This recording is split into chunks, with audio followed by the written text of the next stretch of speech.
E iniciando ya propiamente el desarrollo del tema, lo primero que vamos a ver es el concepto de descolonización, aunque ya lo trabajamos en la introducción, ¿vale? Hace un ratito.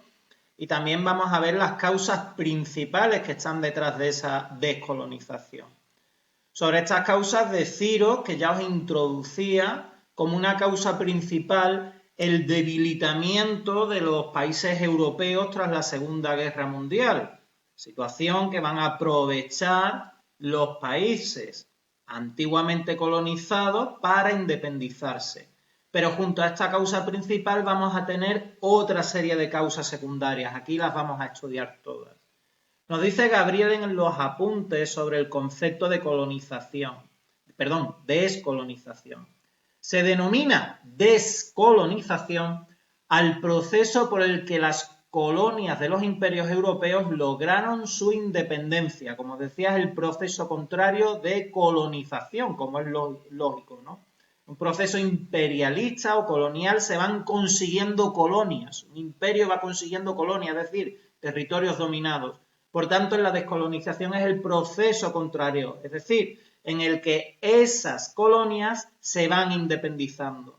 Es interesante saber que fue un proceso rápido, que duró aproximadamente unos 30 años y comenzó justamente tras la Segunda Guerra Mundial. En esos 30 años posteriores se produjo la descolonización de la mayoría de países o territorios que había colonizados. Observad el dato que aparece aquí.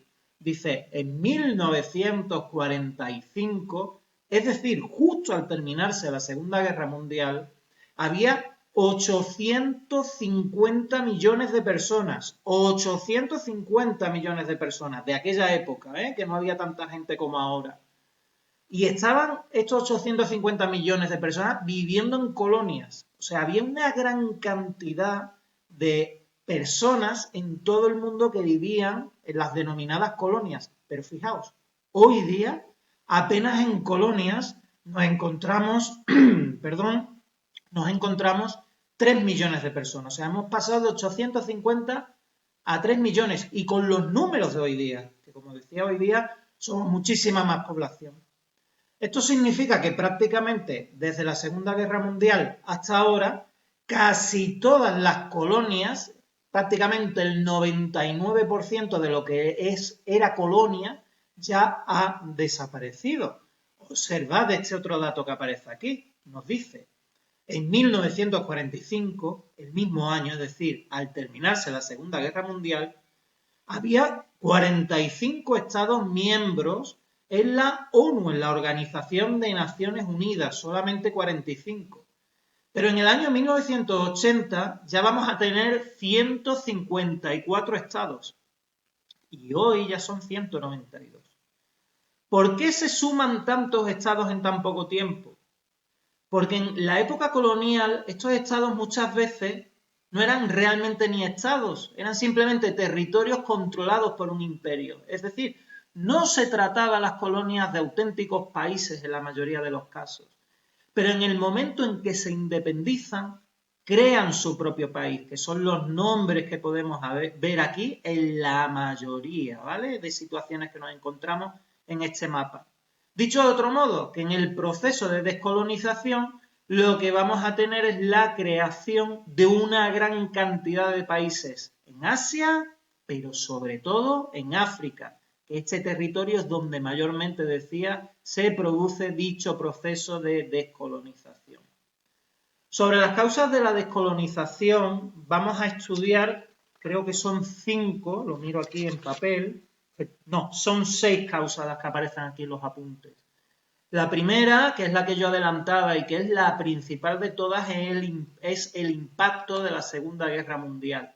Pero a estas también debemos de mencionar el papel que tuvo la Organización de las Naciones Unidas de cara a lo que era el colonialismo, ¿vale? Y es que la ONU se opuso al colonialismo y a medida que la ONU avanzaba, iban entrando a antiguos países coloniales que se habían independizado, pues lógicamente la ONU cada vez estaba más y más y más en contra del colonialismo.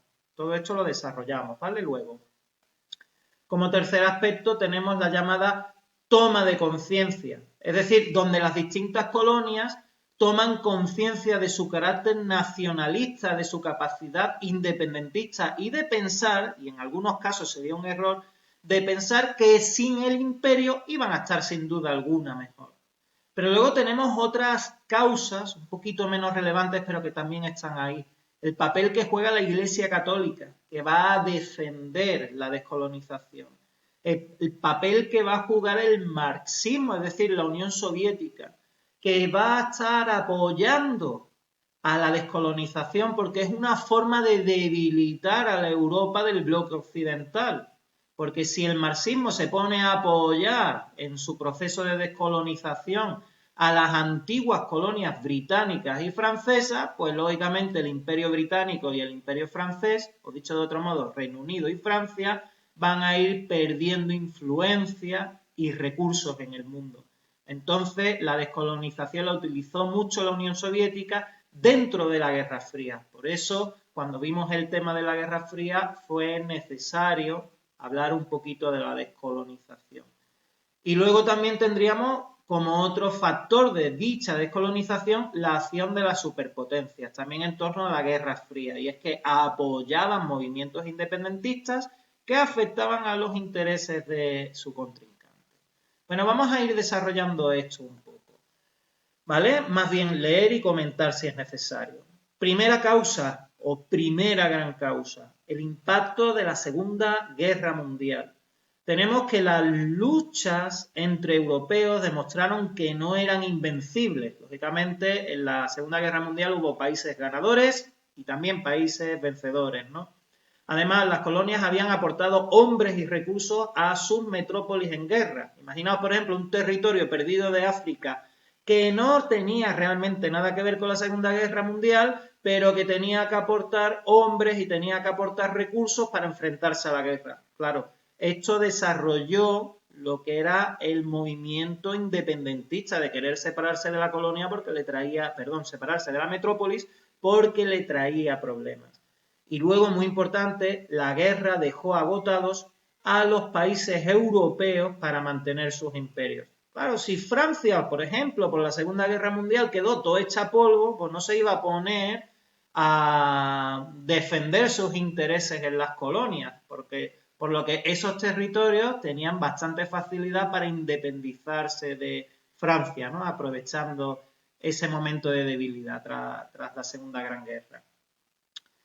El papel de la ONU. La ONU actuó como conciencia crítica del colonialismo. En 1945, en su carta fundacional, recoge el espíritu anticolonial y favorable al derecho de autodeterminación. Claro, esto va a ser muy importante. Termina la Segunda Guerra Mundial, estamos en 1945, y la ONU, en su carta fundacional, es decir, al fundarse, de acuerdo, como organismo, ya está hablando de la importancia de que los pueblos puedan autodeterminarse, de lo que los pueblos puedan autogobernarse y de que el imperialismo y el colonialismo sobran. Entonces esto va a ayudar mucho a que las distintas colonias se vayan independizando desde una perspectiva legal y a tener apoyos también, ¿no?, de otros países. En el año 1947 se firma la Declaración Universal de los Derechos Humanos, que lo que va a hacer es reafirmar esto que tenemos aquí. En 1960 se condena ya directamente el colonialismo. Muchos países de la ONU son antiguas colonias. Esto os decía la ONU a medida que se va construyendo, que van ingresando nuevos países, pues estos nuevos países son los territorios coloniales que se han independizado ya de su imperio, se han creado como un Estado propio y han sido invitados a participar en la Organización de las Naciones Unidas, en la ONU. Entonces cada vez la ONU se va llenando más y más de antiguas colonias y lógicamente estas colonias no quieren volver a caer bajo la influencia de un imperio.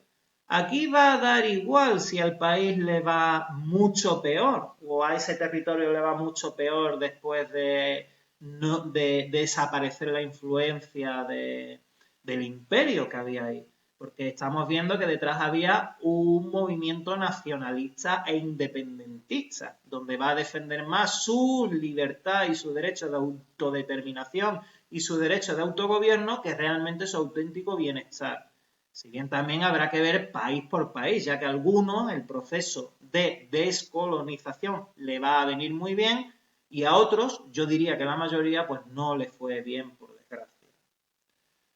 La toma de conciencia de las colonias. Fue la conferencia, bueno, deciros, no os aprendáis fechas, ¿vale? Recordad, no le deis tanta importancia a las fechas. Decíamos sobre la toma de conciencia de las colonias.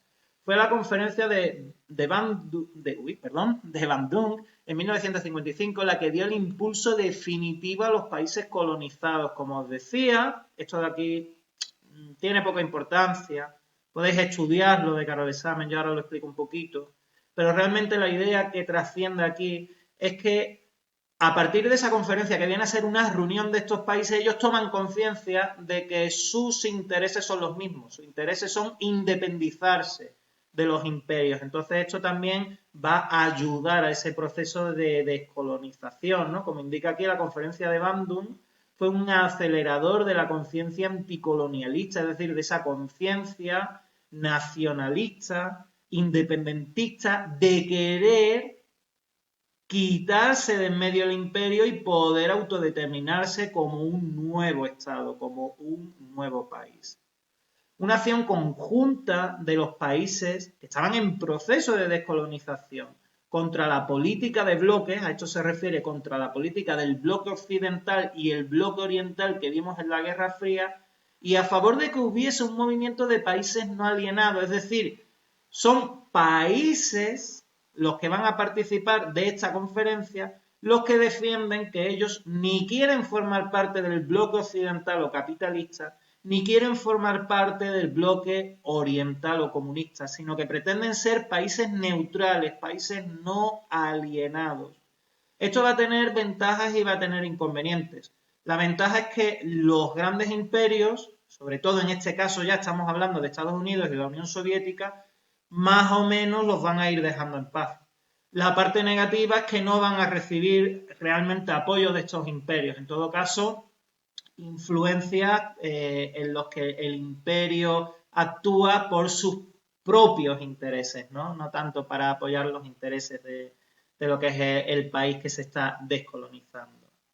Observad que en la conferencia de Bandung los líderes van a ser Nasser en Egipto, que ya lo vimos en una de las fotografías en las actividades de la Guerra Fría, Nehru en India, Tito en Yugoslavia. No es importante saberse esto, ¿vale? Sino el conjunto que estoy yo explicando.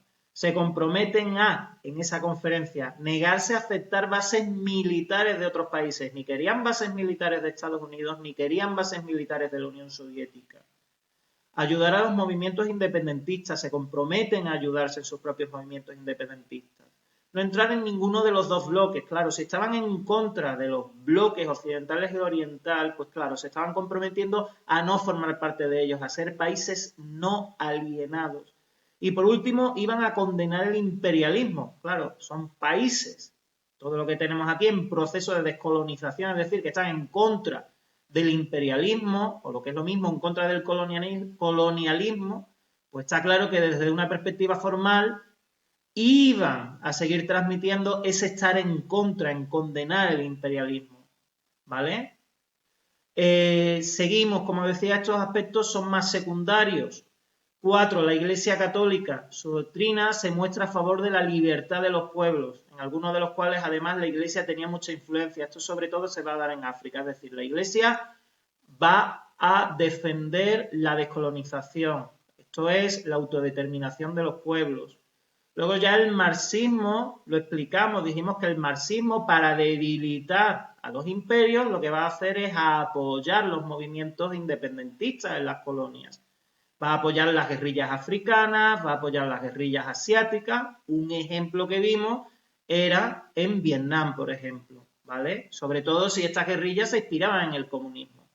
Y luego ya la acción de la superpotencia, lo que nos menciona aquí es pues que Estados Unidos va a apoyar a aquellos procesos de descolonización que vayan en contra de los intereses de la Unión Soviética. Y al revés, la misma Unión Soviética va a apoyar esos procesos de descolonización que vayan en contra de los intereses de Estados Unidos, ¿de acuerdo? Por tanto, estos dos aspectos están directamente relacionados con la Guerra Fría.